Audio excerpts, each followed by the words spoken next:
Vamos falar de reumatismo. Acho que é bom falar. Por quê? Porque para mim é muito bom falar de reumatismo. Eu me formei em 1966. Durante 3 anos eu fiquei no Rio de Janeiro, na melhor residência na época de reumatologia do Brasil. Voltei em 1970. Desde 1970 eu estou atendendo pacientes com reumatismo. O que é reumatismo?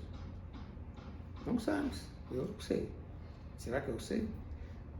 Há mais de 100 doenças diferentes, muito mais de 100 doenças diferentes, que são consideradas doenças reumáticas. Acho que o povo entende como reumatismo quando dói assim. Doutor, eu estou com reumatismo.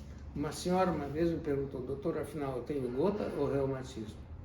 E gota é uma doença articular inflamatória provocada pela deposição de cristais do ácido úrico. O ácido úrico é um elemento normal no sangue. É um dos mecanismos que o organismo precisa para eliminar elementos desnecessários. E o ácido úrico é um deles. Então ele fica circulando no sangue numa determinada quantidade. Se ultrapassa esta medida, os cristais de ácido úrico podem se localizar em articulações, provocando uma inflamação aguda muito dolorosa. Isso é reumatismo. A minha paciente queria saber se ela tinha gota e também tem reumatismo, porque isso também está no livro de reumatologia. Assim como doenças completamente diferentes estão. Há um termo que a gente usa muito, chamado reumatismo de partes moles. O que se convencionou chamar de reumatismo de partes moles? É comprometimento e dor em tendões, músculos, raízes nervosas, principalmente essas situações. E são doenças em que esses elementos estão envolvidos, não necessariamente havendo doença articular. Pode haver doença articular junto ou não. Se houver, já é alguma doença mais conhecida. E o que então seria um reumatismo de partes moles? Tendões doendo. Se a gente exagera no alongamento de um tendão ou nos ligamentos, isto vai provocar dor. Se for um excesso agudo, muito intenso, ou se for uma coisa de repetição, se a gente olhar no microscópio, esses tendões ou ligamentos estão rompidos. É uma coisinha de nada, mas é o equivalente quando as mulheres cortam a cutícula e essa cutícula fica inchada, vermelhinha e doendo. Isso é uma inflamação devido à lesão de tecido. Não é uma inflamação provocada por um defeito no organismo, nem pela presença de um vírus ou de uma bactéria.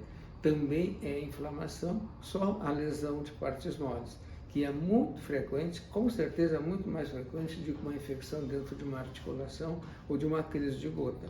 Isso também é reumatismo de partes moles. E nós vamos falar separadamente fibromialgia. Por que separadamente? Porque fibromialgia foi considerada uma doença, inicialmente, vejam só que coisa interessante, a primeira descrição foi por um médico inglês de 1600 alguma coisa, ele chamou de reumatismo das histéricas. Não se ofendam, reumatismo das histéricas. Por quê? Porque ele viu que isso acontecia em senhoras e mulheres muito tensas, muito nervosas. E por que histérico? Histérico vem de histero. Histero em grego é útero.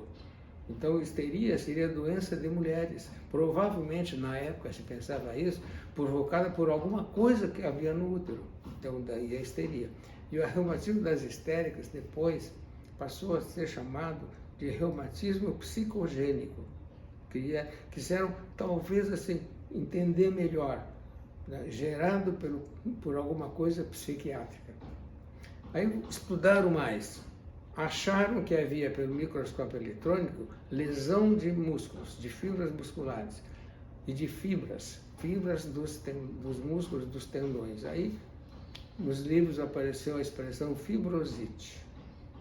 Lá pelas tantas, já faz muito tempo, trocaram para fibromialgia. O que seria isso? dor em músculos e nas fibras de tendão, fibras de ligamentos. Este é o nome atual, fibromialgia. Há um excesso de diagnóstico de fibromialgia, com certeza. Não há todo mundo que leva esse nome que tem essa doença. E está aparecendo um nome muito mais correto e muito mais certo, que é síndrome de amplificação de dor central. Central significa do cérebro, não na periferia.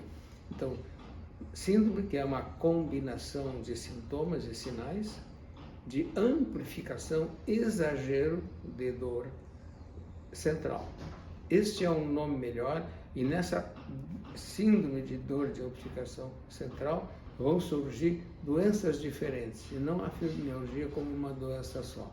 Vai demorar muito para a população, tanto de médicos como de pesquisadores, como de população, o doente, o paciente, acreditar e trocar esse nome. Mas isso aí eu tenho certeza que um dia vai acontecer.